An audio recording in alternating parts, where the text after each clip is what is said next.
Alright, in this video we are going to discuss cockroaches, everybody's favorite bug. These guys cause a lot of issues and there's a lot of misconceptions about them, but there's a lot of information that people have that is incredibly accurate, and one of those things is resistance. Cockroaches will survive basically anything. They can survive over a week without their head.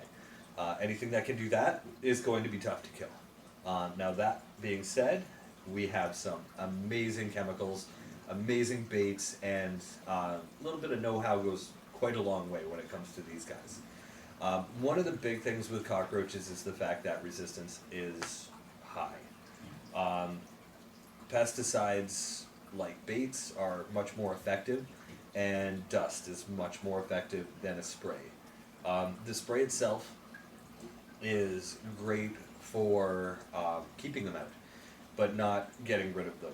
They do have quite the sensory organs and are constantly scanning the area for new smells and new issues, new foods, but they are not as capable as you would think in order to detect food.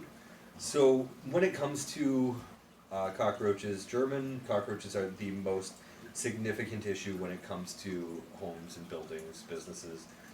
They're the ones that really do the best in a domestic household. Now, cockroaches will live off pretty much anything. They can eat food, they can eat glue, they can eat a lot of things that you would expect them to be able to eat, which means that if you take away all of their food sources, you leave a good clean kitchen, it's not going to make too significant a difference, depending on if you already have an issue. Now, cleanliness is really important when it comes to these guys because it's not that they have viruses or bacteria built in, but they come across everything when they're moving around. They will move across your dirty dishes. They might move across your litter box. They might crawl across your toilet. And then they might crawl across your nice clean dishes that you are going to use for dinner. Not ideal. It's not the bugs themselves, but it is what they come in contact with that creates the issue. Now, if you live in a building, this is for you property managers, the sprays don't do as good of a job killing the bugs as much as intimidating the bugs away. Resistance has now taken place to the point where the residual sprays are just ineffective for proper removal of that pest. What it does come down to are baits. So one interesting thing about cockroaches is they're coppophagy, which, fun word to say, it means that the babies eat the droppings of the adults. Nymphal stage roaches don't have mouth parts that can break up anything at all. It's more like a spongy part at this point. So the babies will eat the droppings of the adults as a food requirement. Now, when it comes to the baits, that poison bait will be released in the droppings, which means that the nymphal stages consume the bait from the droppings. They will eat each other, they will eat the skins, which means that for every one bug that has consumed the bait, you will get a cascading kill.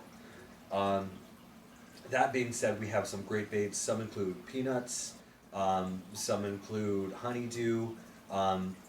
It's one of those things where if, this is going to sound strange, if you wanted to wipe out all of mankind and you poisoned all the pizzas, you kill everybody that likes pizza, but you wouldn't touch any of the burger fans, you wouldn't touch any of the vegetarians. And it's similar with cockroaches. They might prefer a particular type of bait over something else. So a lot of times using a couple different types of baits is key to getting rid of a cockroach problem. The other is really the dust. Dust we can put in areas that we can't get to. So at times we might have to drill a pilot hole into a cupboard, which allows us to put dust in behind that cupboard. To get to the bugs that we just can't get to any other way. That dust application does not have the same cascading effect, but its lifespan is incredible. So it will be there killing bugs for years to come. So behind a dishwasher, ideal. Underneath the stove or behind the stove, ideal. Refrigerator, all of those compressors create a nice warm environment where the bugs really enjoy it. The other thing that happens is the bugs, when they die or feel like they're dying, they will release their egg, the ootheca. At that point, that ootheca will release the eggs and the young. Now, the young will only travel a couple of inches away from that ootheca, and as time goes on, they'll travel further and further. So basically, if a cockroach dies in the center of dust because it got scared, it will release that ootheca, and then the young will pretty much immediately die as soon as they hatch. Bait and dust is by far the most effective way to get rid of a cockroach issue. Now, that being said, I like a vacuum.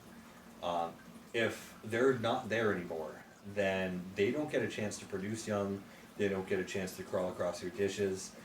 So extraction and elimination is a really significant part of a good treatment.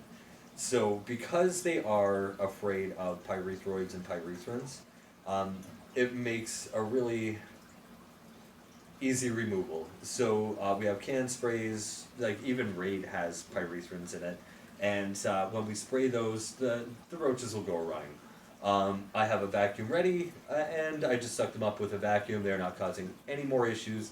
They don't get a chance to breed. They don't get a chance to worry about resistance. They don't get a chance to make it into the neighbor's apartment. They're just gone once they're in the vacuum. And then the remainder, that's what we use the bait and the dry pesticides for.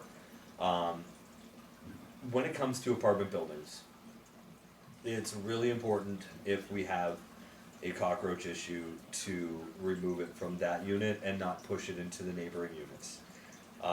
Now, cockroaches are, they enjoy the dark. So they'll go into the wall voids, they'll spend most of their time in those wall voids traveling to and from apartments alongside. Now, when it comes time for a treatment in an apartment or in a house, one application is applying dry pesticides to inside wall sockets.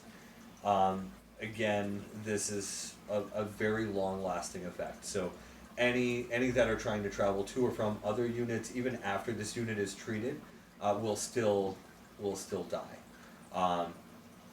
This is a long-term fix, not a short-term solution. When it comes to the spray, I personally call that a splash and dash, and the reason for that is you're just applying chemical that's not really going to do anything. You are leaving at that point, and you know you're going to get a call back in maybe a week that says, I still have them, like you guys sprayed, and then you're going to come back and you're going to spray again, and it's just not effective. It just does not fix the issue. For proper removal, please do call me at Diffin Pest Control, and we will work through it together.